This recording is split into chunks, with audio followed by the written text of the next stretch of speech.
苏先生送走了，快去找几个御史来，本王要合计一下怎么暗中相助沈追。殿下这样就满意了吗？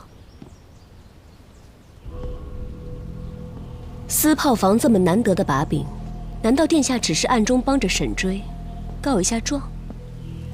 以你之见，沈追身为户部尚书的继任者，据表弹劾前任，就算有再多的人证物证，闹到天也不过是一桩贪渎案。而且苏先生也说了，东宫已经开始着手关停私炮房，翻来翻去都是旧账。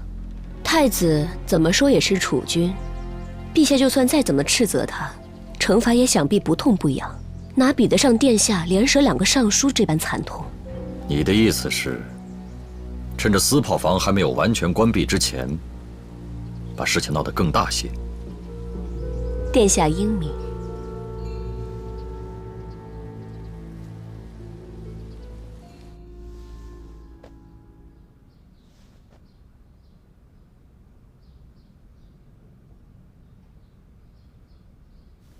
哥哥，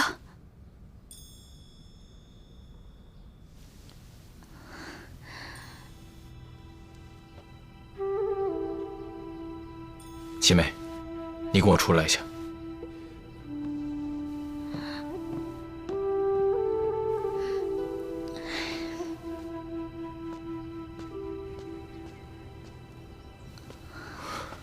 你跟我说清楚，兄长是怎么受伤的？亲哥只是突发重病，满屋子血腥气，你跟我说他是生病，他是不是上元之夜又出去了？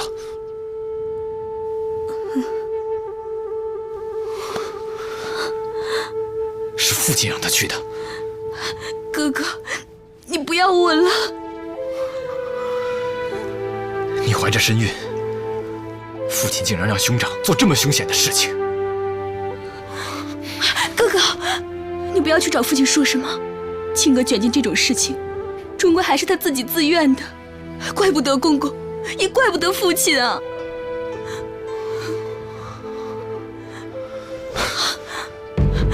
哥哥，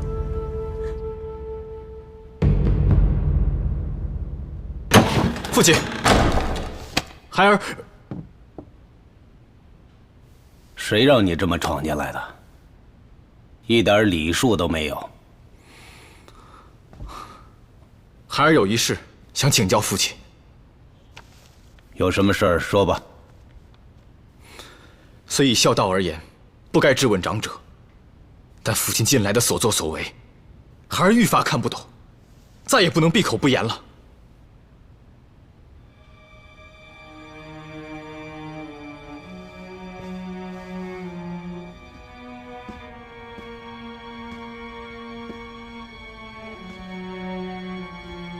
你到底想说什么？君子立事，应以家国为重。请问父亲，您仅以党争立场不同，便指使卓家爹爹刺杀朝廷重臣，于国而言，可算得上是忠。年关刚过，齐妹又怀有身孕，您又派遣青瑶兄长再踏凶险之地，以致伤重至此，于父而言，可算得上是慈。一派胡言！这些话你从何处听来的？卓家爹爹因视您为至亲，才会如此信任，如此这般听从差遣呀，父亲。有些手段，实非君子所为。还望父亲能够悬崖勒马，别让两家人跟您一起误入歧途。混账！小小年纪，竟然敢教训为父了！你整日浪迹江湖，逍遥自在，哪里知道朝堂之中非有忌敌？你以为为父永远可以持骑墙之势吗？你以为我是一品郡侯就可以绝不党父吗？笑话！为父现在手中是握有大权，炙手可热，可你知道这是谁的权利？这必须是未来陛下的权利。如果为父在夺嫡之争中不能抢得先机，一旦誉王登基，就难保谢卓两家不被逐出京城，你知道吗？歧途，朝堂之争哪里有正邪之分？正者自然为正。父亲，闭嘴！出去。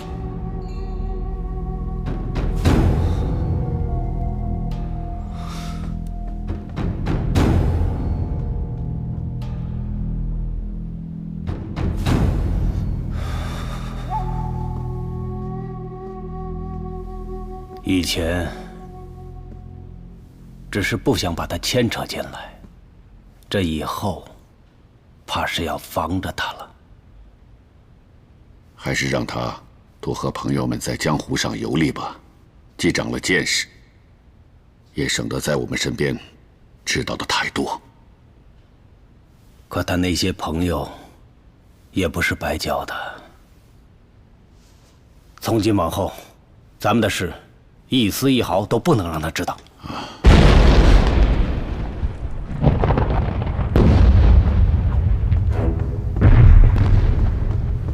宗主，你听见了吗？听见了，地面都跟着震了一下呢。快去派人看看出什么事了。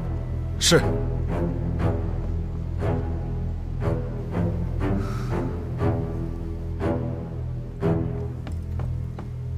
殿下，听见了。按殿下的吩咐，一切皆按我们的计划进行，没有分毫错乱。尽管会伤及无辜，但只有这样，才能让四炮房的案子真正发挥它的价值。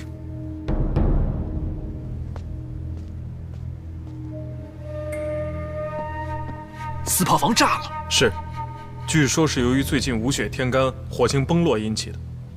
四炮房爆炸的当时就已经被夷为平地了，附近受牵连的人家大约有90多户，全都是毁于大火，烧了整整有1条街。死伤如何？单是四炮房内就已经死了数十人了，再加上附近受牵连的百姓，少说也有上百人，轻重伤者还有110余人。火势控制住了吗？好在今日无风，没有烧到下一条街，现在已经被扑下去了。还是烧了整整1条街啊！是啊，当时的火势根本就控制不住。最早赶到的京兆衙门只有那点人，即便是加上前来救火的百姓，也根本控制不住。要发生骚乱吗？确实有一些奸诈之徒趁机开始哄抢，巡防营的人赶到了，一时也镇压不住。好在最后靖王率亲兵赶到，才算稳住了局面。景琰也去了。靖王殿下还支出了一些军中的帐篷，用于安置灾民和伤者。太医院里的太医目前都在官册上，一时也调配不开，他就派人出资征用民间的。属下已经命目前尚在京中的药堂的兄弟前去支援了。做得很好。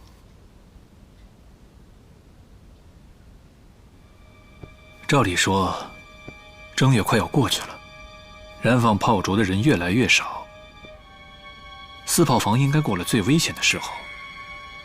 可是偏偏在此时发生了意外。宗主，您是怀疑此事是人为的？要不要我去查一下誉王，看看能否查到他有意引发此案的证据？这么多条人命可不能白死了。有任何线索，马上报给我。是。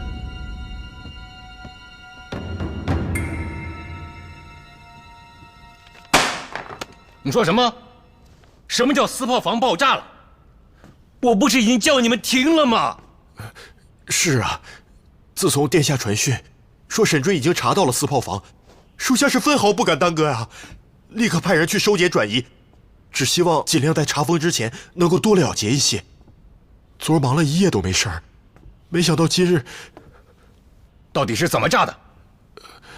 属下也不知道，也许是搬运的急了，也许是有火星，毕竟那是个黑火药库，这只要见到一点明火，便会立刻炸开啊！马上去找谢玉，把巡防营调过去，围住现场，一个人都不能进去。巡防营已经去了，可是京兆尹府的人却是先到，现在连靖王府的人也到了，就算强行把他们赶开，殿下，这事儿也瞒不住了呀！瞒不住了，瞒不住了。来人，备车！殿下，殿下！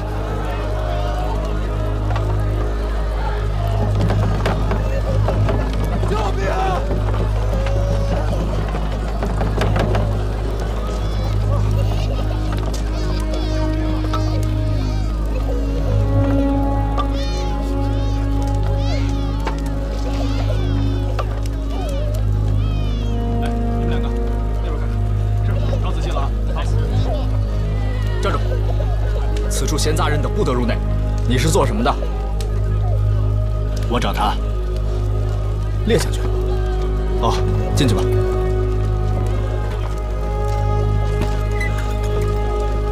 苏先生，列将军，靖王殿下呢？在里面，还在勘察爆炸的4炮房。参见郡主。玉。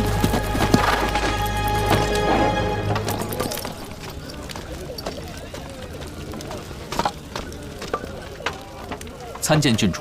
郡主，苏先生，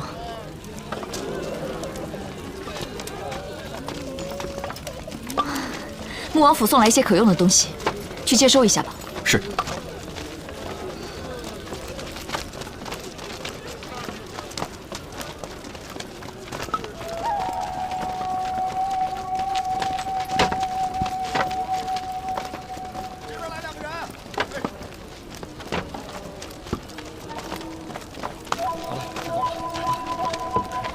殿下，郡主，靖王殿下，苏先生这么快就到了，这京中大事，果然都逃不过苏先生的法眼。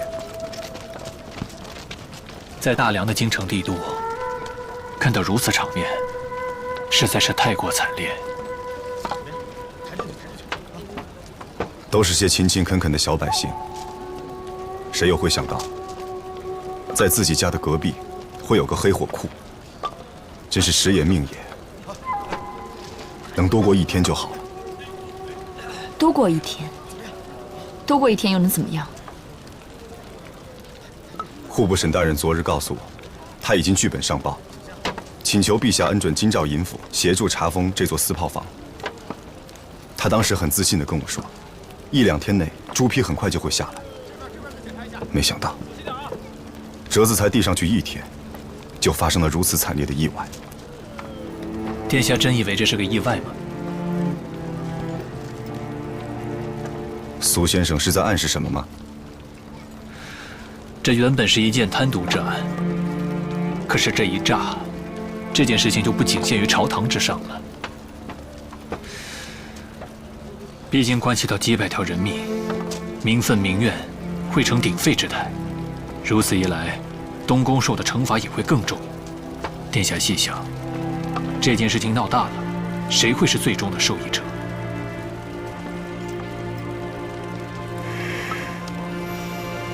只是为了加重打击太子的砝码，他们就能如此草菅人命吗？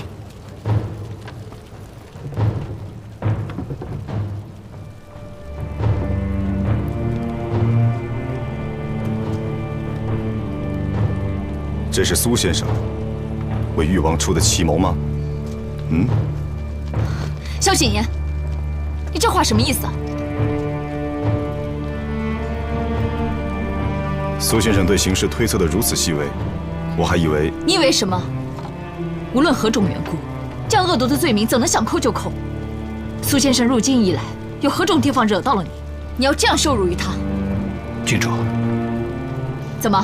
难道靖王殿下离了沙场，连说错话给人道歉的道理都不懂了吗？郡主，殿下并非是故意的。无论是谁这么说，都有恶意，更何况是他。郡主，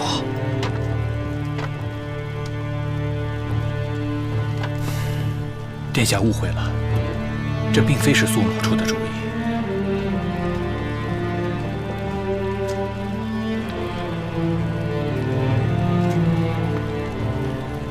是我刚才失言，请先生不要放在心上。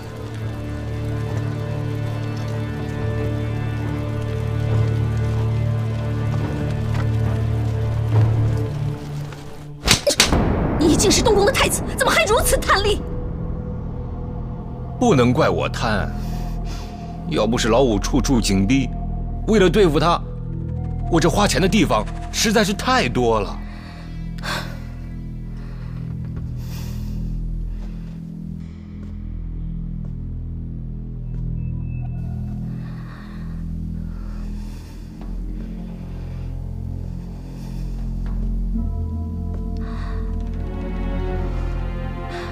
我记得有几个御史，明面上是誉王的人，实际上是你安插进去的。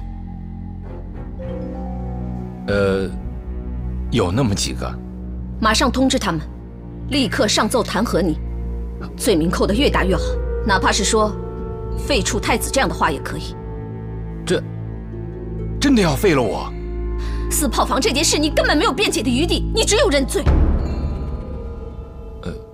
但陛下生性多疑，誉王的人越是疯狂地攻击你，他越会觉得跟党争有关。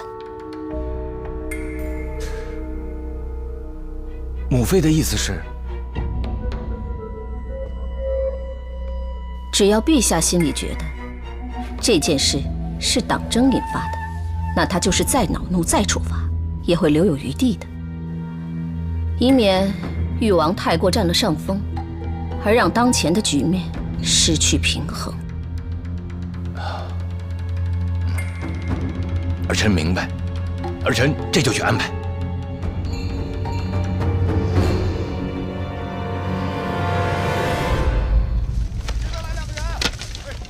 靖王殿下，什么事？回殿下，属下已清偿完毕。除了府里内院支出的物资外，军帐上共计支出帐篷200顶，棉被450床，这些都是军资，要不要上报兵部？你不说我还忘了，虽不是什么大事，但还是报兵部一声吧。是。等等，这批军资不用报。为什么？别问那么多为什么。苏先生说不报就不报，就当是靖王忘了，你们也忘了，暂时别报了。就照郡主的意思吧。是。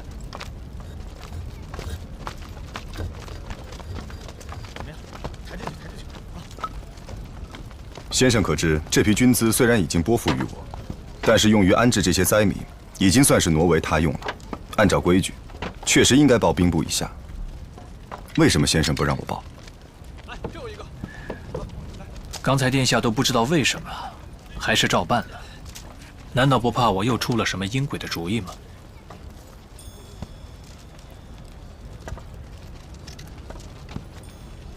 我之前说错话，还请先生不要介怀。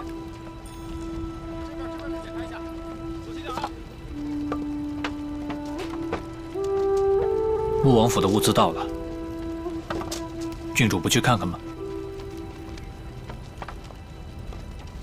是该去看看，失陪了。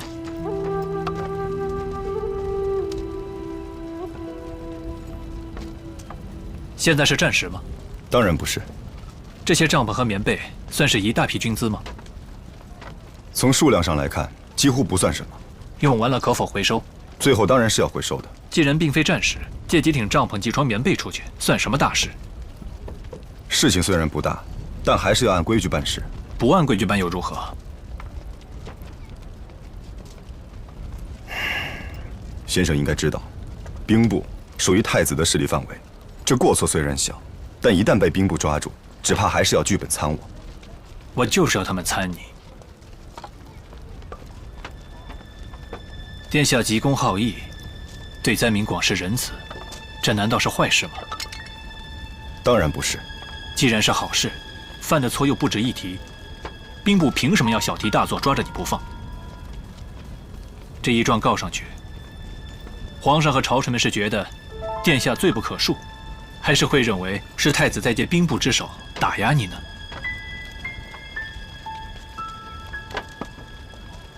如今在朝堂之上，太子根本就没有办法一手遮天。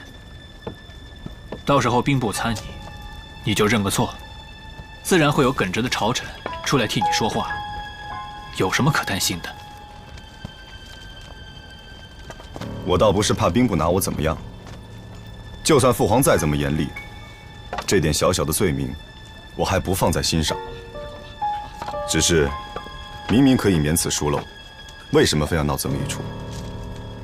我就是要把事情闹大。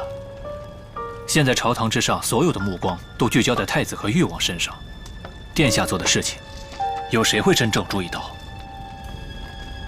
先生不是说，现在应该多做事，少说话吗？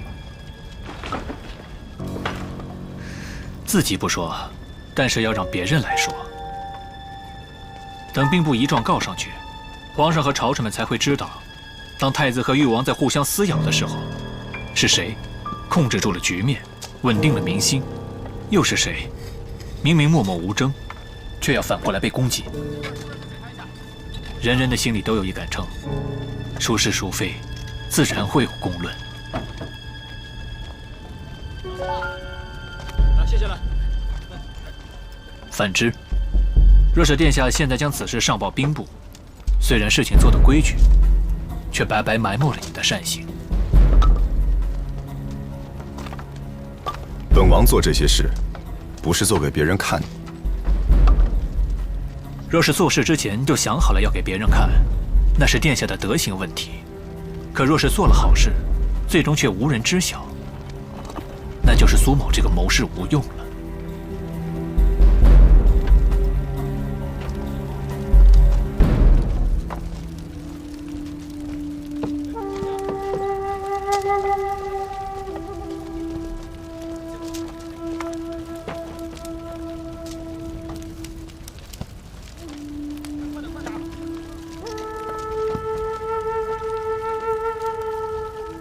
宣誉王景桓户部尚书沈追京兆府尹高升觐见。召你们3人来，是要商量如何处置私炮房一案。沈清，此案是你最早奏本，你先说说你所知道的情况吧。臣蒙陛下信任，接任户部尚书一职。在清查历年漕运旧账时，发现有黑火夹运，进而发现了京城私炮房。当时娄之敬已经撤职查办，而私炮房仍在运营。后来，臣便发现东宫也有参与。在呈报的奏折中，臣已附上了娄之敬与东宫的分立账本，上面有太子府詹事韩礼的签收印鉴。韩礼此人现在何处？回陛下，现押于刑部天牢。太子，你怎么说？儿臣对下属管教无方，这个韩礼实在是胆大包天，竟然敢施法度于无物，儿臣未能及早察觉，实在是难辞其咎。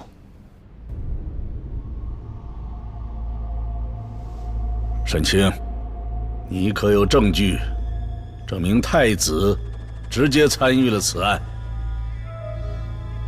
回陛下，在查封的账本中，并没有发现太子殿下本人的印鉴。那么，此案若是韩礼一人所为，太子并不知晓，也是有可能的了。娄之敬原是户部尚书，2品大员，乃是独掌一部的阁老重臣，而太子府詹事韩礼只不过是东宫属官，从4品。沈清此话是何意啊？从娄之敬与东宫历年分立的账本来看，整整5年，每年都是娄之敬得2分利，韩礼得8分利。臣只是觉得这个韩礼真乃是个奇人，一个小小的太子府詹事，东宫属官从4品，竟然可以把2品大员户部尚书娄之敬的得力压成这个样子。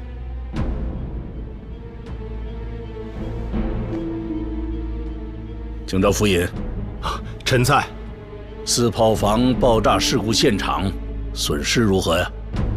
到今日止，共烧毁民房64间，死121人，重伤39，轻伤逾100，其他财物损失未计。民情如何？虽然勉力安抚，但由于现场惨烈，死伤太多，所以至今仍是民情汹汹，颇有鼎沸之势。誉王，儿臣在。你对太子在此案中应负的罪责怎么看？儿臣昨日得知这个消息，甚是震惊。不过，既然太子殿下申辩说他不知情，儿臣倒也不敢不信，还请父皇查实，以免冤枉了皇兄。你昨日才知道？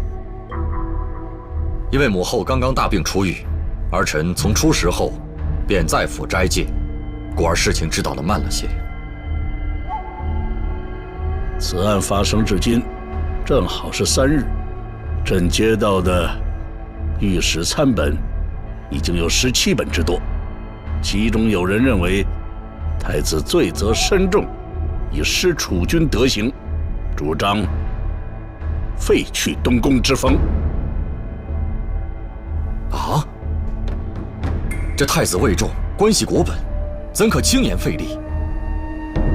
这些御史之言，你也不知道吗？儿臣是初次听闻。那你认为如何处置才好啊？死伤者应多加抚恤，受到火灾牵连之平民应该善加安顿。至于太子殿下，虽有管教不严之罪，但还请父皇看在东宫尊贵的份上，留些颜面。他干出了这种德行不修的无糟事，把朕的脸都丢光了，还敢要朕给他留颜面？请父皇息怒。陛下息怒。传旨：太子失德，贪利废法，令迁入龟甲宫自省，期间不得参与朝政。私炮房一案，交刑部主审，所涉及的官员无论职位大小，一律严处，不得姑息。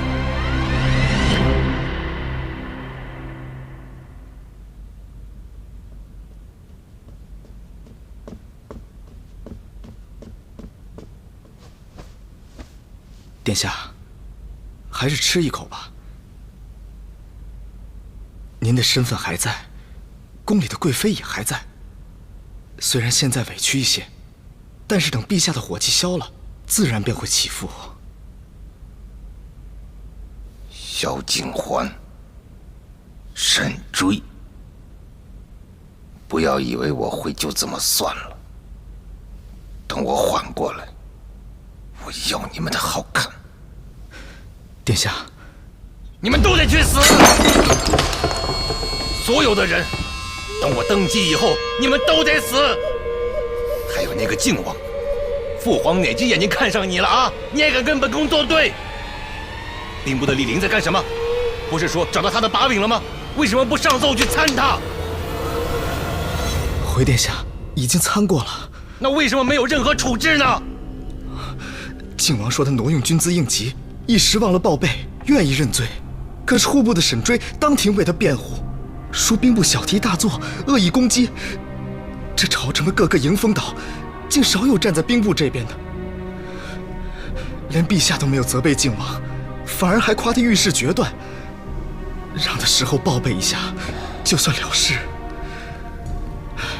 兵部这次算是白白吃了个哑巴亏，倒是让靖王在陛下面前露了脸。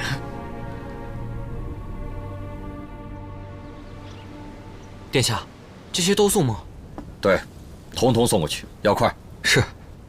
那几件特别重要啊。好，慢点。殿下待这位麒麟才子可真是好，每次送去的东西他都退回来，可殿下还是时不时要收集些好东西，非要给他送去。这要不要是他的事，送不送那就是我的礼数了。从庆国公案起，到这次阻止我趁机攻击太子，他给我的谏言虽然不多，但是每次都能直中要害。可见这位麒麟才子才名不虚。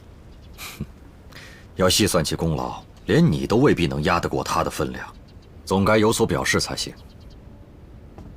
那殿下这次送的又是什么？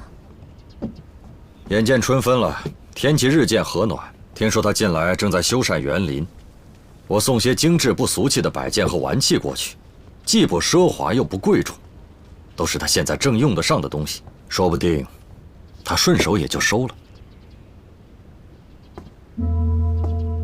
这位苏先生小心点啊，可是很有品味的。他亲自改建的园林，想来定是好景致。只可惜了般若这身份，不便登门，怕是无缘一见了。这有什么难的？等过一阵子他改建完了，你随本王一同过去看看便是。殿下此话算数。哎呀，这才2个月的时间，你把这里整个变了个样子，我都快认不出来这是当初推荐给你的那个宅子了。我把旁边的那处园子也扩了进来，地方大一些，飞流玩起来也高兴。哎，这是你到了京城以后第一次设宴请客吧？啊，是啊，新修的园子，大家一起来热闹一下。能得到江左梅郎的邀请，我真是受宠若惊。蒙大统领，客人都还没到呢，你倒先跟我演起戏来了。我又说错话了？你今天要请多少人呢？自然是有景睿和玉京，还有郡主和夏冬。这加上我，不才5个人吗？这郡主会带穆青一起过来，夏冬也会带上他的大师兄。夏春也来。还有一个人我没有请，但我猜他一定会不请自到的。谁啊？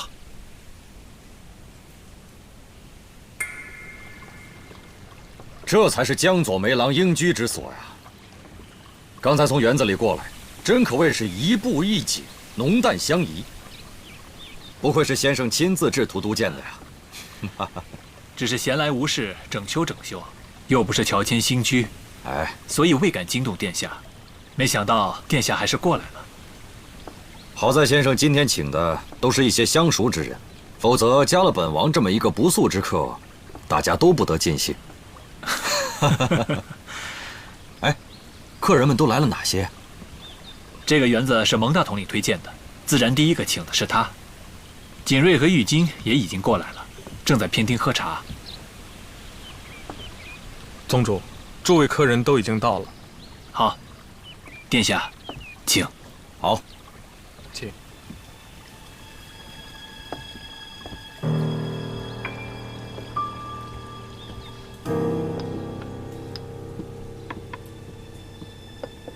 这是第7种酒了吧？苏兄家的菜肴倒也罢了，最妙的就是每一道菜配以不同的酒，真的是风味别致啊！玉阶啊，你乃好酒之人，苏先生这么多种酒，你都能叫得上名字吗？这个是秋月白吧？玉京是好酒之人，猜出来也不奇怪。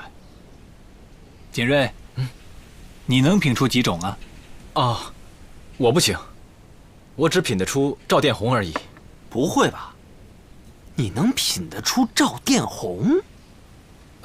过年的时候，青瑶兄长送了一小坛给谢弼，我尝过一点，所以记得。你们喝赵殿红居然不叫上我，我再也不理谢弼了。还有你，哼！玉金，你今年贵庚啊？还这么孩子气？哼！景睿，啊，我听说你兄长病重，有1个多月没有下床了，现在可好些了？哦，已经没有大碍了，好多了。啊，江湖人士到了京城之中，会有诸多不适应，还是小心些为好。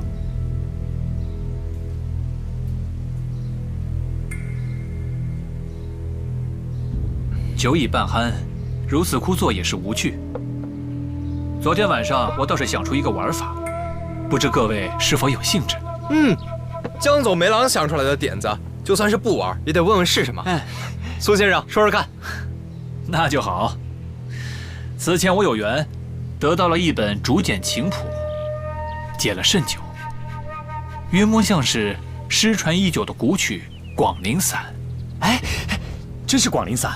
昨晚我将此谱藏在了园中某处，大家可以室内室外随便翻，谁先找到，我便将此谱相赠。苏先生，你可惨了，我这春兄是有名的乐痴，他要知道这琴谱藏在你的宅院中，就算把这翻个底儿掉，他也一定是要找到的。哎，这个没找到之前呀，胜负都难料呢。景睿，穆小王爷，咱们3个一队啊！好啊！玉京倒是会找帮手啊，他们2个都不是爱好乐理之人，要是真让他们找到，肯定会让玉京给抢了去。哎，夏大人还没有帮手呢，东姐，我帮你一起找。哪儿？哪边？哎，左边，往左。哎，没有。你怎么这么沉？哎，往这边。哎呦，哎，这边啊，这边。你快着点儿！哎呦，我不行了！哎，你再坚持一下吧。没有，这边。哎，你这边不找过了吗？我再看看。哎呦，景睿，找到没有？啊，不曾看见。哎呀，去那边看看啊！快！哎呀，走吧。哎呀，再高点！再高点！快点看，我绷不住了。我看啊，有没有啊？没有。哎，有没有？没有。哎呀，看来愿意老老实实待在这儿的，也就剩咱们几个了。你看刚刚夏春走出去那个气势，简直是势在必得呀！夏春大人可最爱这些了。上次为了一本古谱，他和陛下还争了起来呢。哦，早就听闻玄镜司中，属夏春大人最擅长奇门遁甲、机巧之术。我这点小小的伪装，想必他一眼就能识破。看来今天玉京可要不高兴了。嗨，这也难料。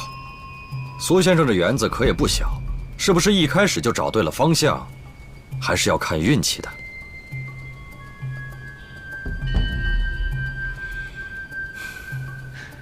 似乎秦姑娘也有些坐不住了，不如同去碰碰运气。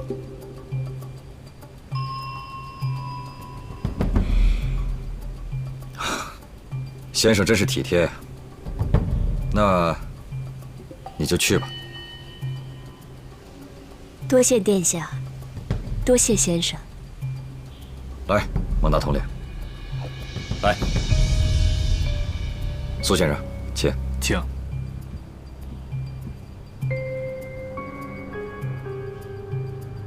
我想到了，咱们呀太笨了。苏兄乃是喜好乐理之人啊，他怎么会把如此珍贵的乐谱放到外面招露水呢？咱们应该去屋里面找，对不对？走，快！你早说啊，翻我一手泥啊！走吧，你交的什么朋友？